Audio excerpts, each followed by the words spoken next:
ਸਤਿ ਸ਼੍ਰੀ ਅਕਾਲ। ਤੁਸੀਂ ਵੇਖ ਰਹੇ ਹੋ ਟੀਵੀ ਪੰਜਾਬ ਤੇ ਮੈਂ ਹਾਂ ਤੁਹਾਡੇ ਨਾਲ ਇੰਦਰਪ੍ਰੀਤ ਕੌਰ ਸੰਗੇੜਾ। ਖਬਰਾਂ ਦੇ ਇਸ ਬੁਲੇਟਿਨ ਵਿੱਚ ਤੁਹਾਡਾ ਸਵਾਗਤ ਹੈ। ਸਭ ਤੋਂ ਪਹਿਲਾਂ ਨਜ਼ਰ ਮਾਰਦੇ ਹਾਂ ਹੈਡਲਾਈਨਸ ਤੇ। ਇਮੀਗ੍ਰੇਸ਼ਨ ਦੇ ਨਿਕਲੇ ਤਾਜ਼ਾ ਡਰਾਅ ਜਾਣੋ ਕਿੰਨੇ ਸੱਦੇ ਹੋਏ ਜਾਰੀ। ਭਾਰਤ ਤੋਂ ਗਏ ਵੱਧ ਵਿਦਿਆਰਥੀ ਕੈਨੇਡਾ, ਭਾਰਤ ਦਾ ਆਇਆ ਸਥਾਨ ਪਹਿਲੇ ਤੇ। 190 ਯਾਤਰੀਆਂ ਨੂੰ ਲੱਗਾ ਜੁਰਮਾਨਾ। ਅਰਾਈਵ ਕੈਨ ਐਪ ਬਾਰੇ ਆਈ ਜਾਣਕਾਰੀ। ਟੋਰਾਂਟੋ ਚੋਣਾਂ ਬਾਰੇ ਆਈ ਜਾਣਕਾਰੀ। 300 ਤੋਂ ਵੱਧ ਉਮੀਦਵਾਰ ਮੈਦਾਨ ਵਿੱਚ। ਇਮੀਗ੍ਰੇਸ਼ਨ ਦੇ ਡਰਾਅ ਐਲਾਨ ਕੀਤੇ ਗਏ, ਜਿਸ ਦੇ ਬਾਰੇ ਜਾਣਕਾਰੀ ਦੋ ਸੂਬਿਆਂ ਤੋਂ ਸਾਹਮਣੇ ਆਈ ਹੈ। ਇਹਨਾਂ ਦੋ ਸੂਬਿਆਂ ਵੱਲੋਂ ਪੀਐਨਪੀ ਡਰਾਅ ਕੱਢੇ ਗਏ, ਜਿਸ ਵਿੱਚ ਕਈ ਉਮੀਦਵਾਰਾਂ ਦੀ ਕਿਸਮਤ ਚਾਕੀ। ਕਿੰਨੇ ਉਮੀਦਵਾਰਾਂ ਨੂੰ ਸੱਦੇ ਮਿਲੇ ਨੇ, ਤੁਹਾਨੂੰ ਇਸ ਖਬਰ ਵਿੱਚ ਦੱਸਾਂਗੇ। ਕੈਨੇਡਾ ਤੋਂ ਇਮੀਗ੍ਰੇਸ਼ਨ ਬਾਰੇ ਜਾਣਕਾਰੀ ਸਾਹਮਣੇ ਆਈ ਹੈ, ਜਿੱਥੇ ਸੂਬਿਆਂ ਵੱਲੋਂ ਡਰਾਅ ਕੱਢੇ ਗਏ। ਤਾਜ਼ਾ ਜਾਣਕਾਰੀ ਓਨਟਾਰੀਓ ਤੇ ਬ੍ਰਿਟਿਸ਼ ਕੋਲੰਬੀਆ ਸੂਬੇ ਤੋਂ ਸਾਹਮਣੇ ਆਏ, ਜਿੱਥੇ ਇਹਨਾਂ ਦੋਹਾਂ ਸੂਬਿਆਂ ਵੱਲੋਂ ਪੀਐਨਪੀ ਡਰਾਅ ਦਾ ਐਲਾਨ ਕੀਤਾ ਗਿਆ ਹੈ। ਇਹਨਾਂ ਡਰਾਅ ਦੇ ਬਾਰੇ ਤਾਜ਼ਾ ਜਾਣਕਾਰੀ ਸਾਂਝੀ ਕੀਤੀ ਗਈ, ਜਿੱਥੇ ਦੱਸਿਆ ਗਿਆ ਕਿ ਕਿੰਨੇ ਉਮੀਦਵਾਰਾਂ ਦੀ ਕਿਸਮਤ ਚਾਕੀ ਹੈ। ਜੀ ਹਾਂ, IRCC ਵੱਲੋਂ ਜਿਹੜੇ 12 ਅਗਸਤ ਤੋਂ 18 ਅਗਸਤ ਦੌਰਾਨ ਪੀਐਨਪੀ ਡਰਾਅ ਕੱਢੇ ਗਏ, ਉਸ ਦੀ ਡੀਟੇਲ ਸਾਂਝੀ ਕੀਤੀ। ਓਨਟਾਰੀਓ ਸੂਬੇ ਵੱਲੋਂ 16 ਅਗਸਤ ਨੂੰ ਡਰਾਅ ਕੱਢਿਆ ਗਿਆ, ਜਿਸ ਵਿੱਚ ਉਹਨਾਂ ਨੇ 30 ਉਮੀਦਵਾਰਾਂ ਨੂੰ ਇਨਵੀਟੇਸ਼ਨ ਦਿੱਤੇ। ਉਮੀਦਵਾਰਾਂ ਵਾਸਤੇ 138 ਤੋਂ 160 ਦੇ ਵਿਚਕਾਰ ਸਕੋਰਸ ਲੈਣੇ ਜ਼ਰੂਰੀ ਰਹੇ। ਜਿਹੜੇ ਉਮੀਦਵਾਰਾਂ ਨੂੰ ਸੱਦੇ ਹਾਸਿਲ ਹੋਏ, ਉਹ ਓਨਟਾਰੀਓ ਇਮੀਗ੍ਰੈਂਟ ਨੋਮੀਨੀ ਪ੍ਰੋਗਰਾਮ ਦੇ ਜ਼ਰੀਏ ਸੀ। ਇਸ ਤੋਂ ਇਲਾਵਾ ਕੁਝ ਸ਼ਰਤਾਂ ਵੀ ਉਮੀਦਵਾਰਾਂ ਵਾਸਤੇ ਰੱਖੀਆਂ ਗਈਆਂ। ਉਹ ਸ਼ਰਤਾਂ ਕੁਝ ਇਸ ਪ੍ਰਕਾਰ ਸਨ। ਉਮੀਦਵਾਰਾਂ ਕੋਲ 24 ਮਹੀਨਿਆਂ ਦਾ ਬਿਜ਼ਨਸ ਐਕਸਪੀਰੀਅੰਸ ਹੋਣਾ ਜ਼ਰੂਰੀ ਸੀ। ਉਹਨਾਂ ਵਾਸਤੇ ਜ਼ਰੂਰੀ ਸੀ ਕਿ ਬਿਜ਼ਨਸ ਵਿੱਚ ਉਹਨਾਂ ਕੋਲ 1/3 ਇਕੁਇਟੀ ਹੋਵੇ। ਬ੍ਰਿਟਿਸ਼ ਕੋਲੰਬੀਆ ਸੂਬੇ ਵੱਲੋਂ ਵੀ ਪੀਐਨਪੀ ਡਰਾਅ ਕੱਢਿਆ ਗਿਆ। ਉਮੀਦਵਾਰਾਂ ਨੂੰ 16 ਅਗਸਤ ਦੌਰਾਨ ਸੱਦੇ ਜਾਰੀ ਕੀਤੇ ਗਏ। ਇੱਥੋਂ ਦੇ ਪੀਐਨਪੀ ਡਰਾਅ ਜ਼ਰੀਏ 223 ਉਮੀਦਵਾਰਾਂ ਦੀ ਕਿਸਮਤ ਚਾਕੀ ਹੈ। ਜ਼ਿਆਦਾਤਰ ਸੱਦੇ ਜਾਣੀ ਕਿ 177 ਇਨਵੀਟੇਸ਼ਨ ਜਨਰਲ ਡਰਾਅ ਰਾਹੀਂ ਜਾਰੀ ਕੀਤੇ ਗਏ। ਉਮੀਦਵਾਰਾਂ ਵਾਸਤੇ ਜ਼ਰੂਰੀ ਸੀ ਕਿ ਉਹ ਸਕਿਲਡ ਵਰਕਰ ਅਤੇ ਇੰਟਰਨੈਸ਼ਨਲ ਗ੍ਰੈਜੂਏਟ ਦੀਆਂ ਕੈਟੇਗਰੀਜ਼ ਨੂੰ ਪੂਰਾ ਕਰਨ। ਬ੍ਰਿਟਿਸ਼ ਕੋਲੰਬੀਆ ਸੂਬੇ ਤੋਂ ਜੋ ਇਸ ਬਾਰੇ ਹੋਰ ਜਾਣਕਾਰੀ ਸਾਹਮਣੇ ਆਈ ਹੈ, ਉਸ ਵਿੱਚ ਦੱਸਿਆ ਗਿਆ ਕਿ 26 ਸੱਦੇ ਚਾਈਲਡਹੁੱਡ ਐਜੂਕੇਟਰਸ ਨੂੰ ਦਿੱਤੇ ਗਏ। ਉਹਨਾਂ ਵਾਸਤੇ 60 ਪੁਆਇੰਟਸ ਦੀ ਜ਼ਰੂਰਤ ਰਹੀ। 15 ਹੈਲਥ ਕੇਅਰ ਵਰਕਰਸ ਨੂੰ 60 ਪੁਆਇੰਟਸ ਦੀ ਜ਼ਰੂਰਤ ਰਹੀ। 5 ਹੈਲਥ ਕੇਅਰ ਅਸਿਸਟੈਂਟਸ ਨੂੰ, ਜਿਸ ਵਾਸਤੇ 60 ਪੁਆਇੰਟਸ ਦੀ ਜ਼ਰੂਰਤ ਸੀ। ਜ਼ਿਕਰਯੋਗ ਹੈ ਕਿ ਕੈਨੇਡਾ ਦੇ ਵੱਖ-ਵੱਖ ਸੂਬਿਆਂ ਵੱਲੋਂ ਲਗਾਤਾਰ ਪੀਐਨਪੀ ਡਰਾਅ ਕੱਢੇ ਜਾਂਦੇ ਨੇ, ਜਿਸ ਵਿੱਚ ਕਈ ਉਮੀਦਵਾਰਾਂ ਨੂੰ ਇਨਵੀਟੇਸ਼ਨ ਮਿਲਦੇ ਨੇ। ਤਾਜ਼ਾ ਜਾਣਕਾਰੀ ਇਹਨਾਂ ਦੋਹਾਂ ਸੂਬਿਆਂ ਤੋਂ ਸਾਹਮਣੇ ਆਈ ਹੈ, ਜਿੱਥੇ ਦੱਸਿਆ ਗਿਆ ਹੈ ਕਿ ਕਿੰਨਿਆਂ ਨੂੰ ਪੀਆਰ ਹਾਸਲ ਕਰਨ ਦਾ ਮੌਕਾ ਦਿੱਤਾ ਗਿਆ। ਇਸ ਦੀ ਡੀਟੇਲ IRCC ਵੱਲੋਂ ਸਾਂਝੀ ਕੀਤੀ ਗਈ ਹੈ, ਜੋ ਡਰਾਅ ਇਹਨਾਂ ਦੋ ਸੂਬਿਆਂ ਵੱਲੋਂ ਕੱਢੇ ਗਏ। ਭਾਰਤ ਤੋਂ ਵੱਡੀ ਗਿਣਤੀ ਵਿੱਚ ਵਿਦਿਆਰਥੀ ਕੈਨੇਡਾ ਪੜ੍ਹਾਈ ਕਰਨ ਵਾਸਤੇ ਜਾ ਰਹੇ ਨੇ। ਇਸ ਬਾਰੇ ਕੁਝ ਅੰਕੜੇ ਸਾਹਮਣੇ ਆਏ, ਜਿਨ੍ਹਾਂ ਤੋਂ ਪਤਾ ਚੱਲਿਆ ਕਿ ਅਜਿਹੇ ਵਿੱਚ ਭਾਰਤ ਦਾ ਪਹਿਲਾ ਸਥਾਨ ਆਇਆ, ਜਿੱਥੋਂ ਵੱਧ ਗਿਣਤੀ ਵਿਦਿਆਰਥੀ ਕੈਨੇਡਾ ਵਿੱਚ ਜਾ ਰਹੇ ਨੇ। ਹੁਣ ਇਹਨਾਂ ਵਿਦਿਆਰਥੀਆਂ ਦੀ ਪਹਿਲੀ ਪਸੰਦ ਕੈਨੇਡਾ ਬਣਿਆ ਹੋਇਆ। ਕਿਹੜੇ ਅੰਕੜੇ ਪੇਸ਼ ਕੀਤੇ ਗਏ, ਤੁਹਾਨੂੰ ਇਸ ਖਬਰ ਵਿੱਚ ਦੱਸਾਂਗੇ। ਕੈਨੇਡਾ ਵਿੱਚ ਪੜ੍ਹਾਈ ਕਰਨ ਵਾਸਤੇ ਸਭ ਤੋਂ ਵੱਧ ਅੰਤਰਰਾਸ਼ਟਰੀ ਵਿਦਿਆਰਥੀ ਭਾਰਤ ਤੋਂ ਜਾਂਦੇ ਨੇ। ਅਜਿਹੇ ਕੁਝ ਅੰਕੜੇ ਸਾਹਮਣੇ ਆਏ ਨੇ, ਜਿਨ੍ਹਾਂ ਤੋਂ ਪਤਾ ਚੱਲਦਾ ਹੈ ਕਿ ਅੰਤਰਰਾਸ਼ਟਰੀ ਵਿਦਿਆਰਥੀਆਂ ਦੇ ਮਾਮਲੇ ਵਿੱਚ ਭਾਰਤ ਪਹਿਲੇ ਸਥਾਨ ਤੇ ਹੈ। ਬੀਤੇ 5 ਸਾਲਾਂ ਵਿੱਚ ਭਾਰਤ ਤੋਂ ਕੈਨੇਡਾ ਪੜ੍ਹਨ ਆਏ 5.25 ਲੱਖ ਵਿਦਿਆਰਥੀਆਂ ਦਾ ਅੰਕੜਾ ਸਾਂਝਾ ਕੀਤਾ ਗਿਆ। ਜੀ ਹਾਂ, immigration, refugees and citizenship Canada ਵੱਲੋਂ ਕੁਝ ਅੰਕੜੇ ਪੇਸ਼ ਕੀਤੇ ਗਏ। ਇਹਨਾਂ ਅੰਕੜਿਆਂ ਮੁਤਾਬਕ ਭਾਰਤ ਤੋਂ ਸਟੱਡੀ ਵੀਜ਼ਾ ਬਿਨੈਕਾਰਾਂ ਵਾਸਤੇ ਕੈਨੇਡਾ ਸਭ ਤੋਂ ਵੱਡੀ ਤਰਜੀਹ ਬਣ ਗਿਆ। ਵਿਭਾਗ ਵੱਲੋਂ ਜੋ ਅੰਕੜੇ ਸਾਂਝੇ ਕੀਤੇ ਗਏ, ਉਹਨਾਂ ਮੁਤਾਬਕ 2015 ਤੋਂ 2021 ਤੱਕ ਕੈਨੇਡਾ ਨੂੰ ਦੁਨੀਆ ਭਰ ਤੋਂ ਕੁੱਲ 23,74,030 ਸਟੱਡੀ ਵੀਜ਼ੇ ਅਰਜ਼ੀਆਂ ਪ੍ਰਾਪਤ ਹੋਈਆਂ, ਜਿਨ੍ਹਾਂ ਵਿੱਚੋਂ 1/3 ਤੋਂ ਵੱਧ ਸਿਰਫ ਭਾਰਤ ਤੋਂ ਨੇ। ਇਸ ਸਮੇਂ ਦੌਰਾਨ 8,93,000 ਤੋਂ ਵੱਧ ਭਾਰਤੀ ਨਾਗਰਿਕਾਂ ਨੇ ਕੈਨੇਡਾ ਦੇ ਸਟੱਡੀ ਵੀਜ਼ੇ ਵਾਸਤੇ ਅਪਲਾਈ ਕੀਤਾ। ਪਿਛਲੇ ਕੁਝ ਸਾਲਾਂ ਵਿੱਚ ਕੈਨੇਡਾ ਨੂੰ ਹਾਸਿਲ ਹੋਣ ਵਾਲੀਆਂ ਸਟੱਡੀ ਵੀਜ਼ੇ ਸੰਬੰਧੀ ਅਰਜ਼ੀਆਂ ਵਿੱਚ ਵਾਧਾ ਹੋਇਆ ਹੈ ਤੇ ਇਸ ਦੇ ਨਾਲ ਭਾਰਤ ਤੋਂ ਸਟੱਡੀ ਵੀਜ਼ੇ ਦੀਆਂ ਅਰਜ਼ੀਆਂ ਵੱਧ ਦੱਸੀਆਂ ਜਾ ਰਹੀਆਂ ਨੇ। 2015 ਵਿੱਚ 38,000 ਤੋਂ ਵੱਧ ਭਾਰਤ ਤੋਂ ਬਿਨੈਕਾਰਾਂ ਨੇ ਕੈਨੇਡਾ ਵਿੱਚ ਪੜ੍ਹਾਈ ਕਰਨ ਵਾਸਤੇ ਅਪਲਾਈ ਕੀਤਾ ਤੇ 2021 ਵਿੱਚ ਇਹ ਗਿਣਤੀ ਵੱਧ ਕੇ 2,34,000 ਤੋਂ ਵੱਧ ਹੋ ਗਈ। 2020 ਵਿੱਚ ਕੋਵਿਡ-19 ਦੇ ਕਾਰਨ ਅਰਜ਼ੀਆਂ ਦੀ ਕੁੱਲ ਸੰਖਿਆ ਵਿੱਚ ਗਿਰਾਵਟ ਦੇਖਣ ਨੂੰ ਮਿਲੀ। 2015 ਤੋਂ 2021 ਦੌਰਾਨ ਇਮੀਗ੍ਰੇਸ਼ਨ ਵਿਭਾਗ ਕੋਲ ਕੁੱਲ 13 ਲੱਖ ਤੋਂ ਵੱਧ ਸਟੱਡੀ ਵੀਜ਼ੇ ਜਾਰੀ ਕੀਤੇ ਗਏ, ਜਿਨ੍ਹਾਂ ਵਿੱਚੋਂ 4,84,000 ਤੋਂ ਵੱਧ ਵੀਜ਼ੇ ਭਾਰਤੀ ਬਿਨੈਕਾਰਾਂ ਨੂੰ ਜਾਰੀ ਕੀਤੇ ਗਏ, ਜੋ ਕੁੱਲ ਜਾਰੀ ਕੀਤੇ ਗਏ ਵੀਜ਼ਿਆਂ ਵਿੱਚ ਲਗਭਗ 37% ਦਾ ਹਿੱਸਾ ਦੱਸਿਆ ਜਾ ਰਿਹਾ ਹੈ। ਇਸ ਤੋਂ ਇਲਾਵਾ ਇਹ ਵੀ ਦੱਸ ਦਈਏ ਕਿ ਇਸ ਸਮੇਂ ਭਾਰਤ ਤੋਂ ਬਹੁਤ ਸਾਰੀਆਂ ਫਾਈਲਾਂ ਰਿਜੈਕਟ ਵੀ ਕੀਤੀਆਂ ਜਾ ਰਹੀਆਂ ਨੇ। ਬਹੁਤ ਸਾਰੇ ਵਿਦਿਆਰਥੀ ਅਜਿਹੇ ਨੇ ਜਿਨ੍ਹਾਂ ਵੱਲੋਂ ਸਟੱਡੀ ਵੀਜ਼ਾ ਵਾਸਤੇ ਅਪਲਾਈ ਕੀਤਾ ਗਿਆ ਪਰ ਉਹਨਾਂ ਨੂੰ ਰਿਜੈਕਸ਼ਨ ਦਾ ਸਾਹਮਣਾ ਕਰਨਾ ਪੈ ਰਿਹਾ ਹੈ। ਇਸ ਬਾਰੇ ਵੀ ਵਿਭਾਗ ਵੱਲੋਂ ਅੰਕੜਾ ਸਾਂਝੇ ਕਰਦਿਆਂ ਦੱਸਿਆ ਗਿਆ ਕਿ ਕਿੰਨੀਆਂ ਅਰਜ਼ੀਆਂ ਰਿਜੈਕਟ ਕੀਤੀਆਂ ਗਈਆਂ ਹਨ। ਅਰਾਈਵਕੈਨ ਐਪ ਨਾਲ ਜੁੜੀ ਹੋਈ ਜਾਣਕਾਰੀ ਸਾਹਮਣੇ ਆਈ, ਜਿੱਥੇ ਦੱਸਿਆ ਗਿਆ ਕਿ ਜਿਨ੍ਹਾਂ ਨੇ ਅਰਾਈਵਕੈਨ ਐਪ ਦਾ ਉਲੰਘਣ ਕੀਤਾ, ਭਾਵ ਕਿ ਵੈਕਸੀਨੇਸ਼ਨ ਦੀ ਜਾਣਕਾਰੀ ਨਹੀਂ ਦਿੱਤੀ ਗਈ, ਅਜਿਹੇ ਯਾਤਰੀਆਂ ਵਿੱਚੋਂ 190 ਨੂੰ ਜੁਰਮਾਨੇ ਲਗਾਏ ਗਏ। ਦੂਜੇ ਪਾਸੇ ਅਰਾਈਵਕੈਨ ਐਪ ਬੰਦ ਕਰਵਾਉਣ ਦੀ ਵੀ ਮੰਗ ਕੀਤੀ ਜਾ ਰਹੀ ਹੈ, ਕਿਉਂਕਿ ਯਾਤਰੀਆਂ ਨੂੰ 에ਅਰਪੋਰਟ ਦੇ ਉੱਪਰ ਦੇਰੀ ਦਾ ਸਾਹਮਣਾ ਕਰਨਾ ਪੈ ਰਿਹਾ ਹੈ। ਪਬਲਿਕ ਹੈਲਥ ਏਜੰਸੀ ਦਾ ਕਹਿਣਾ ਹੈ ਕਿ ਉਹਨਾਂ ਵੱਲੋਂ ਅਰਾਈਵਕੈਨ ਦੇ ਸੰਬੰਧ ਵਿੱਚ ਸਿਰਫ 190 ਟਿਕਟਾਂ ਹੀ ਜਾਰੀ ਕੀਤੀਆਂ ਗਈਆਂ ਨੇ। ਜੀ ਹਾਂ, ਪਬਲਿਕ ਹੈਲਥ ਏਜੰਸੀ ਵੱਲੋਂ ਜੋ ਇਸ ਬਾਰੇ ਜਾਣਕਾਰੀ ਸਾਂਝੀ ਕੀਤੀ ਗਈ, ਉਸ ਵਿੱਚ ਦੱਸਿਆ ਗਿਆ ਕਿ ਅਰਾਈਵਕੈਨ ਐਪ ਦਾ ਉਲੰਘਣ ਕਰਨ, ਭਾਵ ਕਿ ਜਿਨ੍ਹਾਂ ਵੱਲੋਂ ਕੋਵਿਡ-19 ਵੈਕਸੀਨ ਸੰਬੰਧੀ ਜਾਣਕਾਰੀ ਨਹੀਂ ਦਿੱਤੀ ਗਈ, ਅਜਿਹੇ ਯਾਤਰੀਆਂ ਵਿੱਚੋਂ ਸਿਰਫ 190 ਨੂੰ ਹੀ ਜੁਰਮਾਨਾ ਲਗਾਇਆ ਗਿਆ ਹੈ। ਦੱਸੀਏ ਕਿ ਕੈਨੇਡਾ ਵੱਲੋਂ ਯਾਤਰੀਆਂ ਵਾਸਤੇ ਅਰਾਈਵਕੈਨ ਐਪ ਲਾਜ਼ਮੀ ਕੀਤੀ ਗਈ ਹੈ, ਜਿੱਥੇ ਵੈਕਸੀਨੇਸ਼ਨ ਸੰਬੰਧੀ ਜਾਣਕਾਰੀ ਭਰਨੀ ਜ਼ਰੂਰੀ ਹੁੰਦੀ ਹੈ।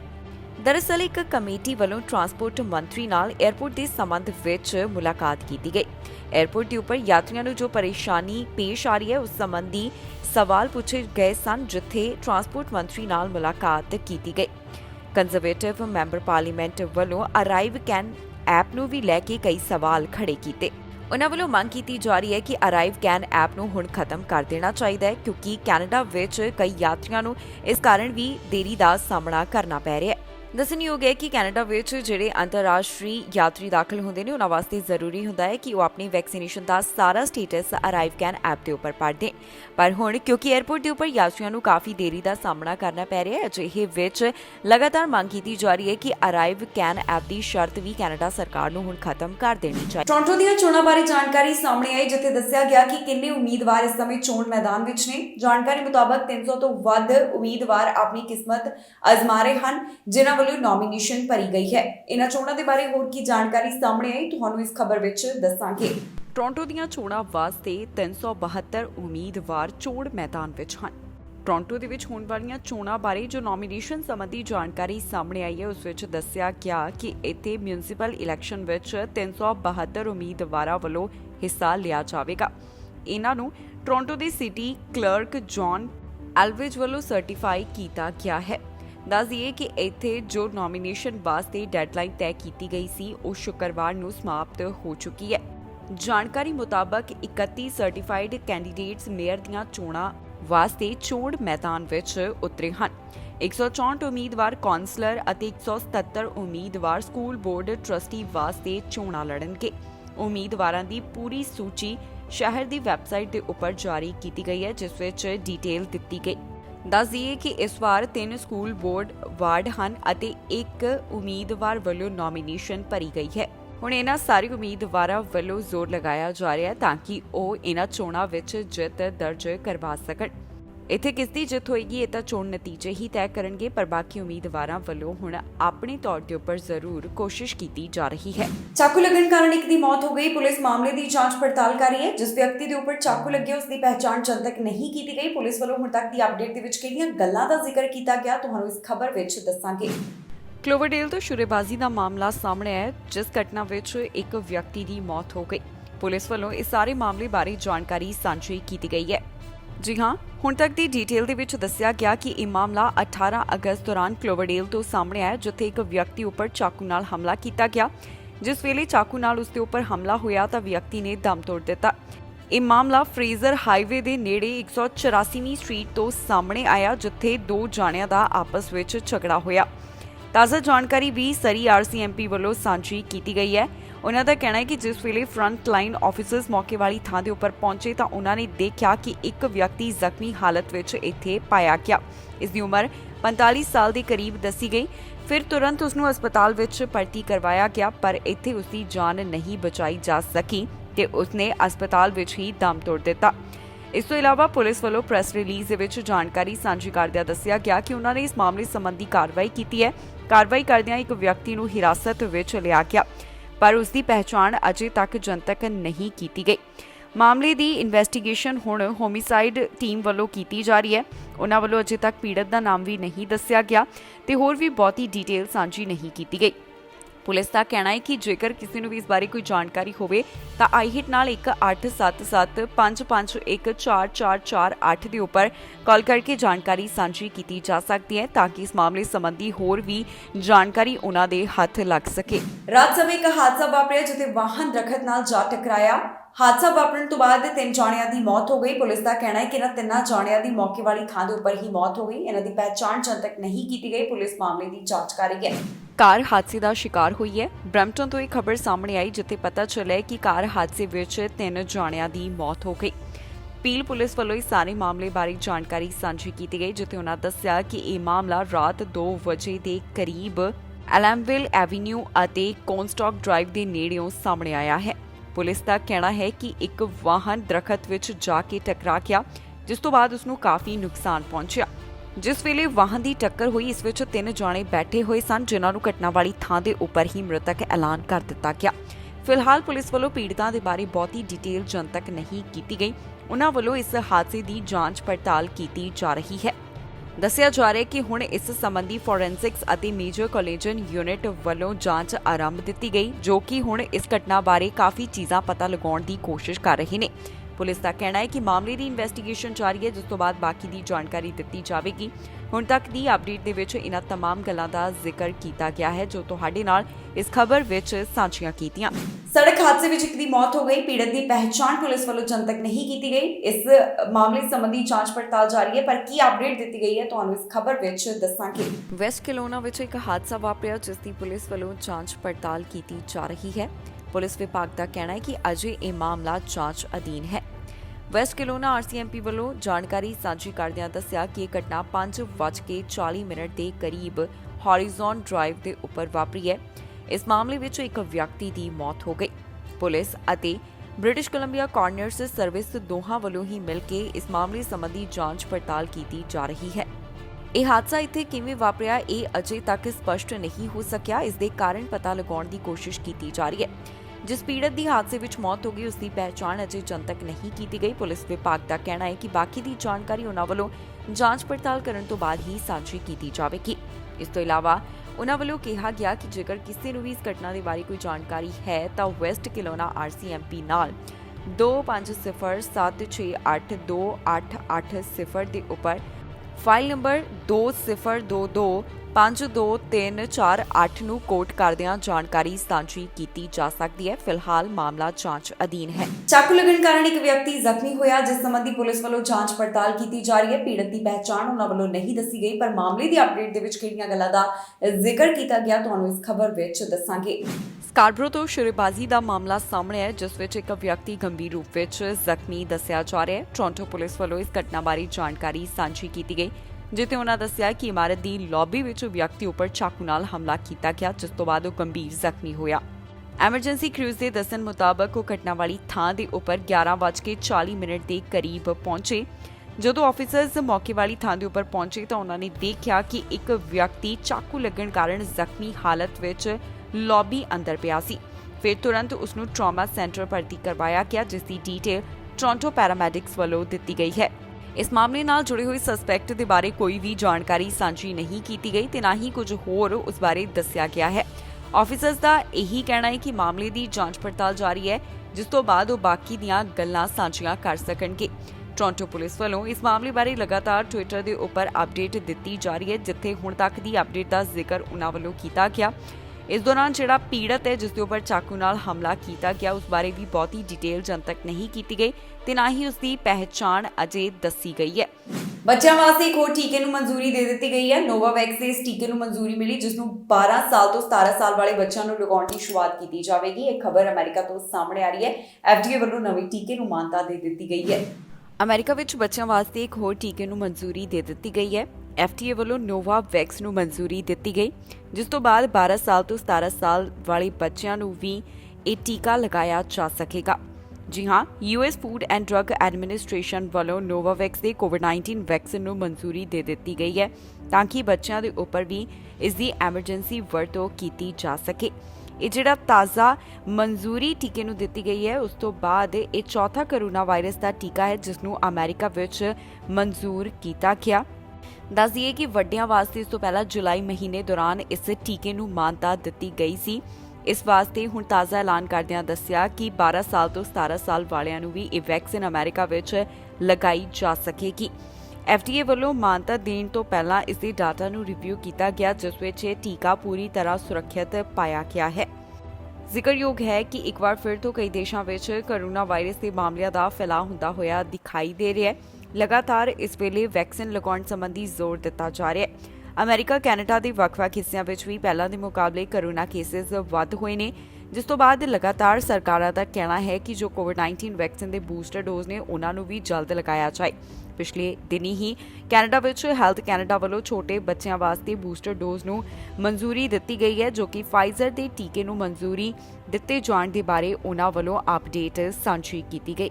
10 microgram Pfizer-BioNTech Comirnaty COVID-19 vaccine for use as a booster dose in children aged 5 to 11 years.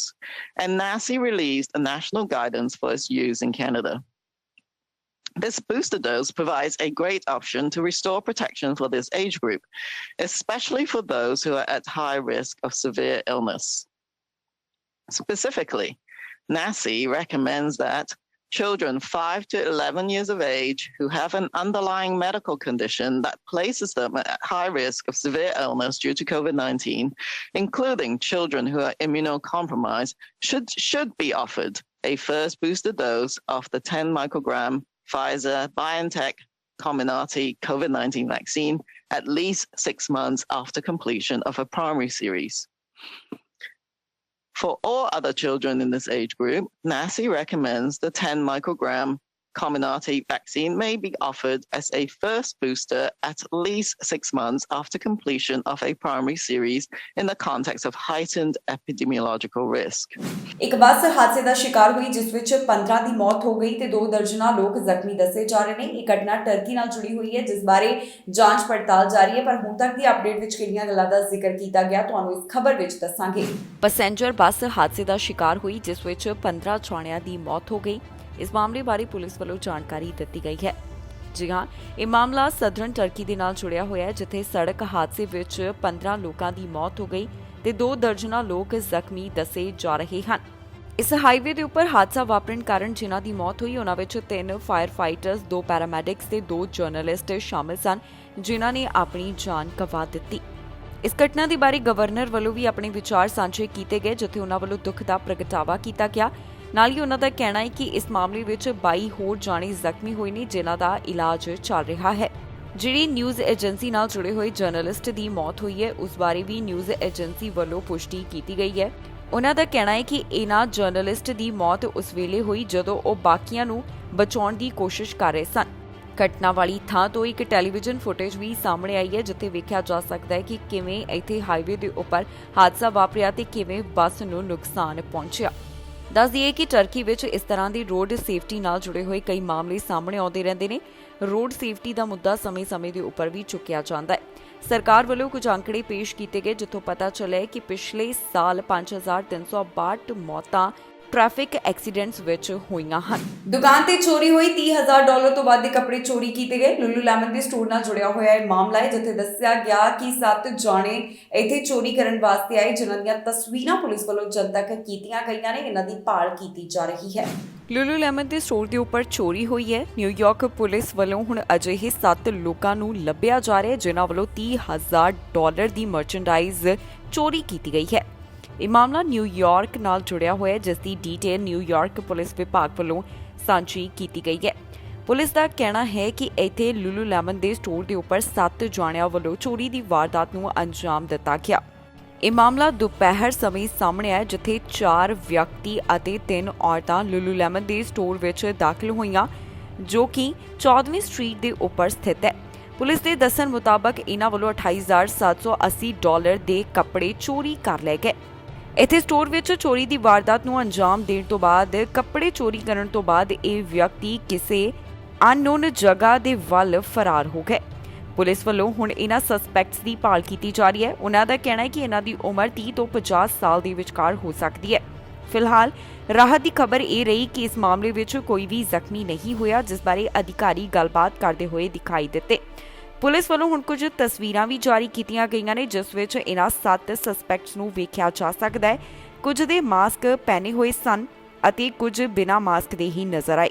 ਜਿਹੜੀਆਂ ਤਸਵੀਰਾਂ ਜਾਰੀ ਕੀਤੀਆਂ ਗਈਆਂ ਉਹਨਾਂ ਵਿੱਚ ਕੁਝ ਦਾ ਚਿਹਰਾ ਤੇ ਸਾਫ਼ ਨਜ਼ਰ ਆ ਰਿਹਾ ਹੈ ਜਿਨ੍ਹਾਂ ਵੱਲੋਂ ਲੂਲੂ ਲੈਮਨ ਦੇ ਸਟੋਰ ਦੇ ਉੱਪਰ ਚੋਰੀ ਦੀ ਵਾਰਦਾਤ ਨੂੰ ਅੰਜਾਮ ਦਿੱਤਾ ਗਿਆ। ਜ਼ਿਕਰਯੋਗ ਹੈ ਕਿ ਇਹ ਅਜਿਹਾ ਪਹਿਲੀ ਵਾਰ ਨਹੀਂ ਹੋਇਆ ਜਦੋਂ ਕਿਸੇ ਸਟੋਰ ਦੇ ਉੱਪਰ ਚੋਰੀ ਕੀਤੀ ਗਈ ਹੋਵੇ। ਇਸ ਤੋਂ ਪਹਿਲਾਂ ਵੀ ਕਈ ਲਗਜ਼ਰੀ ਸਟੋਰਸ ਦੇ ਉੱਪਰ ਚੋਰੀ ਹੋਣ ਦੀ ਖਬਰ ਸਾਹਮਣੇ ਆਈ ਸੀ। ਪੁਲਿਸ ਦਾ ਕਹਿਣਾ ਹੈ ਕਿ ਤਾਜ਼ਾ ਮਾਮਲੇ ਦੇ ਸੰਬੰਧ ਵਿੱਚ ਜਾਂਚ ਪੜਤਾਲ ਜਾਰੀ ਹੈ ਜਿਸ ਤੋਂ ਬਾਅਦ ਬਾਕੀ ਦੀ ਡਿਟੇਲ ਉਹਨਾਂ ਵੱਲੋਂ ਸਾਂਝੀ ਕੀਤੀ ਜਾਵੇਗੀ। ਜੋ ਸਸਪੈਕਟਸ ਦੀਆਂ ਤਸਵੀਰਾਂ ਜਾਰੀ ਕੀਤੀਆਂ ਗਈਆਂ ਨੇ ਉਸ ਤੋਂ ਇਲਾਵਾ ਬਹੁਤੀ ਜਾਣਕਾਰੀ ਪੁਲਿਸ ਵੱਲੋਂ ਇਹਨਾਂ ਸਸਪੈਕਟਸ ਬਾਰੇ ਨਹੀਂ ਦਿੱਤੀ ਗਈ। ਮਾਮਲੇ ਦੀ ਜਾਂਚ ਪੜਤਾਲ ਜਾਰੀ ਹੈ। ਇਹਨਾਂ ਸਸਪੈਕਟਸ ਦੀ ਭਾਲ ਜਾਰੀ ਹੈ ਜਿਸ ਤੋਂ ਬਾਅਦ ਪੁਲਿਸ ਵੱਲੋਂ ਬਾਕੀ ਦੀ ਡਿਟੇਲ ਸਾਂਝੀ ਕੀਤੀ ਜਾਵੇਗੀ। ਹੁਣ ਤੱਕ ਦੀ ਅਪਡੇਟ ਵਿੱਚ ਇਹਨਾਂ ਗੱਲਾਂ ਦਾ ਹੀ ਜ਼ਿਕਰ ਕੀਤਾ ਗਿਆ ਜੋ ਤੁਹਾਡੇ ਨਾਲ ਇਸ ਖਬਰ ਵਿੱਚ ਸਾਂਝੀਆਂ ਕੀਤੀਆਂ ਨੇ। ਨਿਊਯਾਰਕ ਵਿੱਚ ਮਹਾਤਮਾ ਗਾਂਧੀ ਦੇ ਬੁੱਤ ਨੂੰ ਨੁਕਸਾਨ ਪਹੁੰਚਾਉਣ ਦਾ ਮਾਮਲਾ ਸਾਹਮਣੇ ਆਇਆ। ਇੱਥੇ ਜਿਹੜਾ ਬੁੱਤ ਲੱਗਾ ਸੀ ਉਸ ਨੂੰ ਤੋੜਿਆ ਗਿਆ। ਇਹ ਜਿਸ ਵੇਲੇ ਘਟਨਾ ਸਾਹਮਣੇ ਆਈ ਉਸ ਤੋਂ ਬਾਅਦ ਭਾਰਤੀਆਂ ਵੱਲੋਂ ਗੁੱਸਾ ਪ੍ਰਗਟ ਕੀਤਾ ਗਿਆ। ਸੋਸ਼ਲ ਮੀਡੀਆ ਉੱਪਰ ਵੀ ਇਸ ਨੂੰ ਲੈ ਕੇ ਖੂਬ ਚਰਚਾ ਛਿੜੀ ਹੋਈ ਹੈ। ਮੰਗ ਕੀਤੀ ਜਾ ਰਹੀ ਹੈ ਕਿ ਜਿਨ੍ਹਾਂ ਨੇ ਬੁੱਤ ਨੂੰ ਨੁਕਸਾਨ ਪਹੁੰਚਾਇਆ ਉਹਨਾਂ ਖਿਲਾਫ ਸਖਤ ਕਾਰਵਾਈ ਕੀਤੀ ਜਾਵੇ। ਅਮਰੀਕਾ ਦੇ ਇੱਕ ਸ਼ਹਿਰ ਵਿੱਚ ਮਹਾਤਮਾ ਗਾਂਧੀ ਦੇ ਬੁੱਤ ਨੂੰ ਨੁਕਸਾਨ ਪਹੁੰਚਾਉਣ ਦਾ ਮਾਮਲਾ ਸਾਹਮਣੇ ਆਇਆ ਜਿਸ ਤੋਂ ਬਾਅਦ ਭਾਰਤੀ ਨਾਰਾਜ਼ ਦਿਖਾਈ ਦੇ ਰਹੇ ਨੇ। ਜੀ ਹਾਂ, ਇਹ ਮਾਮਲਾ ਨਿਊਯਾਰਕ ਦੇ ਨਾਲ ਜੁੜਿਆ ਹੋਇਆ ਹੈ ਜਿੱਥੇ ਮਹਾਤਮਾ ਗਾਂਧੀ ਦੀ ਮੂਰਤੀ ਨੂੰ ਤੋੜਿਆ ਗਿਆ। ਇਹ ਖਬਰ ਸਾਹਮਣੇ ਆਉਣ ਤੋਂ ਬਾਅਦ ਲਗਾਤਾਰ ਸੋਸ਼ਲ ਮੀਡੀਆ ਦੇ ਉੱਪਰ ਵੀ ਲੋਕ ਆਪਣੇ ਵਿਚਾਰ ਸਾਂਝੇ ਕਰਦੇ ਹੋਏ ਦਿਖਾਈ ਦੇ ਰਹੇ ਨੇ। ਇਸ ਸਭ ਤੋਂ ਬਾਅਦ ਹੁਣ ਨਿਊਯਾਰਕ ਵਿੱਚ ਭਾਰਤ ਦੇ ਵਣਜ ਦੂਤਕਾਰ ਨੇ ਅਮਰੀਕੀ ਅਧਿਕਾਰੀਆਂ ਦੇ ਸਾਹਮਣੇ ਇਹ ਮੁੱਦਾ ਚੁੱਕਿਆ ਹੈ ਤਾਂ ਕਿ ਇਹ ਯਕੀਨੀ ਬਣਾਇਆ ਜਾ ਸਕੇ ਕਿ ਇਸ ਤਰ੍ਹਾਂ ਦੀ ਘਟਨਾ ਦੁਬਾਰਾ ਨਾ ਵਾਪਰੇ ਤੇ ਜਿਨ੍ਹਾਂ ਵੱਲੋਂ ਅਜਿਹਾ ਕੀਤਾ ਗਿਆ ਉਹਨਾਂ ਨੂੰ ਬਣਦੀ ਸਜ਼ਾ ਦੇਣੀ ਚਾਹੀਦੀ ਹੈ, ਉਹਨਾਂ ਖਿਲਾਫ ਕਾਰਵਾਈ ਹੋਣੀ ਚਾਹੀਦੀ ਹੈ। ਦੱਸ ਦਈਏ ਕਿ ਅਮਰੀਕਾ ਵਿੱਚ ਮਹਾਤਮਾ ਗਾਂਧੀ ਦੀਆਂ ਮੂਰਤੀਆਂ ਉੱਪਰ ਲਗਾਤਾਰ ਹਮਲੇ ਹੋ ਰਹੇ ਨੇ। 2 ਹਫ਼ਤੇ ਪਹਿਲਾਂ ਵੀ ਅਜਿਹਾ ਮਾਮਲਾ ਸਾਹਮਣੇ ਆਇਆ ਸੀ ਤੇ 2 ਹਫ਼ਤੇ ਵਿੱਚ ਇਹ ਦੂਸਰੀ ਘਟਨਾ ਹੁਣ ਸਾਹਮਣੇ ਆਈ ਹੈ ਜਦੋਂ ਮਹਾਤਮਾ ਗਾਂਧੀ ਦੇ ਬੁੱਤ ਨੂੰ ਨੁਕਸਾਨ ਪਹੁੰਚਾਇਆ ਗਿਆ ਹੋਵੇ। ਇਸ ਮਾਮਲੇ ਬਾਰੇ ਦੂਤਕਾਰ ਵੱਲੋਂ ਇੱਕ ਬਿਆਨ ਵੀ ਜਾਰੀ ਕੀਤਾ ਗਿਆ ਜਿਸ ਵਿੱਚ ਉਹਨਾਂ ਦਾ ਕਹਿਣਾ ਹੈ ਕਿ ਨਿਊਯਾਰਕ ਦੇ ਇੱਕ ਮੰਦਿਰ ਦੇ ਬਾਹਰ ਮਹਾਤਮਾ ਗਾਂਧੀ ਦੀ ਮੂਰਤੀ ਤੋੜੇ ਜਾਣ ਦੀ ਉਹਨਾਂ ਵੱਲੋਂ ਨਿੰਦਾ ਕੀਤੀ ਜਾ ਰਹੀ ਹੈ। ਉਹਨਾਂ ਕਿਹਾ ਕਿ ਅਸੀਂ ਇਸ ਮਾਮਲੇ ਨੂੰ ਅਮਰੀਕੀ ਅਧਿਕਾਰੀਆਂ ਦੇ ਸਾਹਮਣੇ ਚੁੱਕਿਆ ਅਤੇ ਜਾਂਚ ਦੀ ਮੰਗ ਕੀਤੀ ਗਈ ਹੈ ਤਾਂ ਕਿ ਉਹਨਾਂ ਖਿਲਾਫ ਕਾਰਵਾਈ ਕੀਤੀ ਜਾਵੇ ਜਿਨ੍ਹਾਂ ਵੱਲੋਂ ਇੱਥੇ ਮਹਾਤਮਾ ਗਾਂਧੀ ਦੇ ਬੁੱਤ ਨੂੰ ਨੁਕਸਾਨ ਪਹੁੰਚਾਇਆ ਗਿਆ ਹੈ। ਘਰ ਵਿੱਚ ਧਮਾਕਾ ਹੋਇਆ। ਗੈਸ ਲੀਕ ਹੋਣ ਕਾਰਨ ਇੱਥੇ ਧਮਾਕਾ ਹੋਇਆ ਜਿਸ ਵਿੱਚ 3 ਜਾਣਿਆਂ ਦੀ ਮੌਤ ਹੋ ਗਈ। ਇਹਨਾਂ 3 ਜਾਣਿਆਂ ਵਿੱਚ ਇੱਕ ਬੱਚਾ ਵੀ ਸ਼ਾਮਲ ਦੱਸਿਆ ਗਿਆ। ਘਰ ਵਿੱਚ ਧਮਾਕਾ ਹੋਇਆ। ਧਮਾਕਾ ਹੋਣ ਕਾਰਨ 3 ਪਰਿਵਾਰਕ ਮੈਂਬਰ ਜਿਨ੍ਹਾਂ ਵਿੱਚ ਬੱਚਾ ਵੀ ਸ਼ਾਮਲ ਸੀ ਉਹਨਾਂ ਦੀ ਮੌਤ ਹੋ ਗਈ। ਇਹ ਘਟਨਾ ਮੈਸੂਰੀ ਹਾਊਸ ਨਾਲ ਸੰਬੰਧਿਤ ਦੱਸੀ ਗਈ ਜਿੱਥੇ ਧਮਾਕਾ ਹੋਣ ਦੇ ਬਾਰੇ ਅਧਿਕਾਰੀਆਂ ਵੱਲੋਂ ਜਾਣਕਾਰੀ ਦਿੱਤੀ ਗਈ। ਅਧਿਕਾਰੀਆਂ ਦਾ ਕਹਿਣਾ ਹੈ ਕਿ ਗੈਸ ਲੀਕ ਹੋਣ ਕਾਰਨ ਇੱਥੇ ਘਰ ਵਿੱਚ ਧਮਾਕਾ ਹੋਇਆ। ਦੱਸਿਆ ਜਾ ਰਿਹਾ ਹੈ ਕਿ ਇਹ ਮਾਮਲਾ 7 ਵਜੇ ਦੇ ਕਰੀਬ ਸਵੇਰ ਸਮੇਂ ਪੇਕਨ ਸਟਰੀਟ ਇਨ ਵਾਰਡ ਦੇ ਨੇੜੇ ਸਾਹਮਣੇ ਆਇਆ ਜੋ ਕਿ ਸਟਰੀਟ ਲੁਇਸ ਤੋਂ 160 ਮਾਈਲਜ਼ ਸਾਊਥ ਈਸਟ ਵੱਲ ਹੈ। ਦੱਸਿਆ ਜਾ ਰਿਹਾ ਹੈ ਕਿ ਇੱਥੇ ਜਿਹੜੇ ਜ਼ਖਮੀ ਹੋਏ ਉਹਨਾਂ ਨੂੰ ਹਸਪਤਾਲ ਵਿੱਚ ਭਰਤੀ ਕਰਵਾਇਆ ਗਿਆ ਪਰ ਕਿਸੇ ਦੀ ਵੀ ਜਾਨ ਨਹੀਂ ਬਚੀ। 3 ਜਾਣਿਆਂ ਦੀ ਮੌਤ ਹੋਣ ਦੇ ਬਾਰੇ ਜਾਣਕਾਰੀ ਦਿੱਤੀ ਗਈ ਹੈ। ਆਫੀਸਰਸ ਦਾ ਮੰਨਣਾ ਹੈ ਕਿ ਇੱਥੇ ਧਮਾਕਾ ਪ੍ਰੋਪੇਨ ਗੈਸ ਲੀਕ ਹੋਣ ਦੇ ਕਾਰਨ ਹੋਇਆ। ਫਿਲਹਾਲ ਅਜੇ ਇਸ ਬਾਰੇ ਬਹੁਤੀ ਜਾਂਚ ਪੜਤਾਲ ਕੀਤੀ ਜਾ ਰਹੀ ਹੈ ਜਿਸ ਤੋਂ ਬਾਅਦ ਬਾਕੀ ਦੀਆਂ ਚੀਜ਼ਾਂ ਨਿਕਲ ਕੇ ਸਾਹਮਣੇ ਆਉਣਗੀਆਂ। ਅਜੇ ਅਧਿਕਾਰੀਆਂ ਵੱਲੋਂ ਜਾਂਚ ਪੜਤਾਲ ਕੀਤੀ ਜਾ ਰਹੀ ਹੈ। ਇਸ ਦੇ ਨਾਲ ਹੀ ਦੱਸ ਦਈਏ ਕਿ ਇਸ ਧਮਾਕੇ ਦੇ ਮਾਮਲੇ ਵਿੱਚ 6 ਹੋਰ ਜਾਣੇ ਵੀ ਜ਼ਖਮੀ ਹੋਏ ਨੇ ਜਿਨ੍ਹਾਂ ਵਿੱਚ 6 ਮਹੀਨੇ ਦੀ ਇੱਕ ਬੱਚੀ ਵੀ ਸ਼ਾਮਲ ਦੱਸੀ ਜਾ ਰਹੀ ਹੈ। ਇਹਨਾਂ ਸਾਰੇ ਜ਼ਖਮੀਆਂ ਨੂੰ ਹਸਪਤਾਲ ਵਿੱਚ ਭਰਤੀ ਕਰਵਾਇਆ ਗਿਆ ਹੈ ਜਿੱਥੇ ਉਹਨਾਂ ਦਾ ਇਲਾਜ ਚੱਲ ਰਿਹਾ ਹੈ। ਜਿਹੜੇ ਜ਼ਖਮੀ ਹੋਏ ਉਹਨਾਂ ਦੀ ਹਾਲਤ ਸਥਿਰ ਦੱਸੀ ਜਾ ਰਹੀ ਹੈ। ਪਰਿਵਾਰਕ ਮੈਂਬਰਾਂ ਦਾ ਕਹਿਣਾ ਹੈ ਕਿ ਉਹਨਾਂ ਵਾਸਤੇ ਅਰਦਾਸ ਕੀਤੀ ਜਾਵੇ ਤਾਂ ਕਿ ਉਹ ਜਲਦ ਤੋਂ ਜਲਦ ਠੀਕ ਹੋ ਜਾਣ। ਅਧਿਕਾਰੀਆਂ ਦੇ ਦੱਸਣ ਮੁਤਾਬਕ ਮਾਮਲੇ ਦੀ ਜਾਂਚ ਪੜਤਾਲ ਜਾਰੀ ਹੈ ਜਿਸ ਤੋਂ ਬਾਅਦ ਬਾਕੀ ਦੀ ਡਿਟੇਲ ਸਾਂਝੀ ਕੀਤੀ ਜਾਵੇਗੀ। ਹੁਣ ਤੱਕ ਦੀ ਅਪਡੇਟ ਵਿੱਚ ਇਹਨਾਂ तमाम ਗੱਲਾਂ ਦਾ ਜ਼ਿਕਰ ਆਫੀਸਰਸ ਵੱਲੋਂ ਕੀਤਾ ਗਿਆ ਹੈ।